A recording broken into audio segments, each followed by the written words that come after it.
छोटे से गांव में एक लड़की रहती थी जिसका नाम रानी था। रानी बहुत प्यारी और बुद्धिमान थी, मगर उसके गांव में बहुत सी समस्याएं थीं, जैसे कि पानी की कमी, बीमारियां और फसलें खराब होना। लोग परेशान थे कि उनके मुद्दे कब हल होंगे। एक दिन रानी को अपने दादा की पुरानी किताबों में से एक जादुई कहानी मिली, जिसमें लिखा था कि गांव के करीब एक पुराना पेड़ है और उस पेड़ पर एक जादुई आम लगा है। यह आम जिसे भी मिले वह अपनी सभी समस्याओं का हल निकाल सकता है।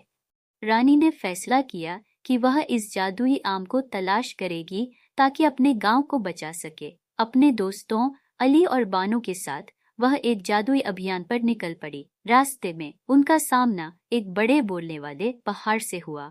पहाड़ ने कहा कि अगर वे उसका पहेली का सही जवाब देंगे तो वह उन्हें आगे जाने देगा। पहेली थी, ऐसा क्या है जो जितना अधिक दोगे उतना कम होगा? रानी ने जवाब दिया, समय। पहाड़ ने खुश होकर उन्हें आगे जाने दिया। कुछ दूर जाने के बाद वे एक खरगोश से मिले जिसकी जादुई छड़ी खो गई थी। खरगोश ने कहा कि अगर वे उसकी छड़ी वापस दिलवा देंगे तो वह उन्हें आम तक पहुंचने का रास्ता बता देगा। रानी और उसके दोस्तों ने जंगल में छिपे चोरों से छड़ी वापस हासिल की और खरगोश को दे दी। आखिर में उन्हें एक अंधेरे के जादूगर का सामना करना पड़ा, जिसने जादुई आम पर कब्जा कर रखा था। जादूगर ने उन्हें डराया, लेकिन रानी ने अपनी समझदारी और दोस्ती की ताकत से उसे हरा दिया।